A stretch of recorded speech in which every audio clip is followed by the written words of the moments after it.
എന്ത് ഭംഗിയാണെന്നറിയോ കുടുംബത്തിൽ പരസ്പരം സ്നേഹിച്ച് ജീവിക്കുമ്പോ, എന്ത് സമാധാനാന്നറിയോ വീട്ടിക്ക് കയറി ചെല്ലുമ്പം.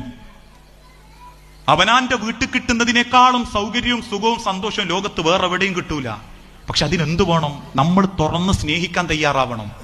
അത് നമ്മളെ ഉള്ളിൽ പടച്ചോൻ തന്നിട്ടുണ്ടെങ്കിൽ അത് കൊടുക്കണം. അവസാനം മരിച്ചു കിടക്കുന്ന നമ്മളെ മുഖത്ത് നോക്കിയിട്ട് നിന്റെ ഭാര്യ പറയണം, ഇയാളിന്റെ ഒരു വലിയ സൗഭാഗ്യമായിരുന്നു റബ്ബേ എന്ന്. സ്വന്തം ഭർത്താവിനെ കൊണ്ട് മാറിയ എത്ര ഭാര്യമാരുണ്ടെന്നറിയോ? മുപ്പര് കെട്ടിയതിന് ശേഷം എനിക്ക് ജീവിതത്തിൽ ഒരു അർത്ഥം വന്നതെന്ന് പറയുന്നത്. അതേ സ്ഥാനത്ത് അയാളെ കൂടെ പോന്ന അന്ന് മുതൽ സ്വൈര്യവും സമാധാനവും എനിക്ക് കിട്ടിയിട്ടില്ല എന്ന് പറയുന്നുണ്ടെങ്കിൽ, നമ്മളെ നിസ്കാരവും നോമ്പൊക്കെ നാട്ടുകാരെ ബോധ്യപ്പെടുത്തിയേ ഉണ്ടാവും. പടച്ചോൻ പറയും, നിങ്ങളിൽ ഏറ്റവും നല്ലവൻ കെട്ടിയ പെണ്ണിനോട് ഏറ്റവും മര്യാദക്ക് പെരുമാറിയവനാ. അതാ ഏറ്റവും നല്ല ബന്ധം. അതൊരു വല്ലാത്ത ബന്ധാ.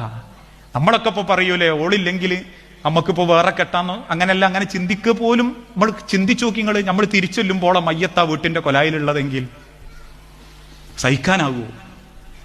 നീണ്ടു നിവർന്ന് കിടക്കുന്ന അവളെ മുഖത്ത് നോക്കിയിട്ട് പറയാൻ പറ്റുമോ, പടച്ചോൻ എന്റെ ഏറ്റവും നല്ല സ്വഭാവം ഞാൻ എന്റെ ഓക്ക് കൊടുത്തിരുന്നു എന്ന്?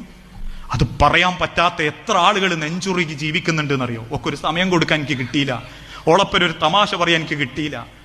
നമ്മൾ പറയാറ്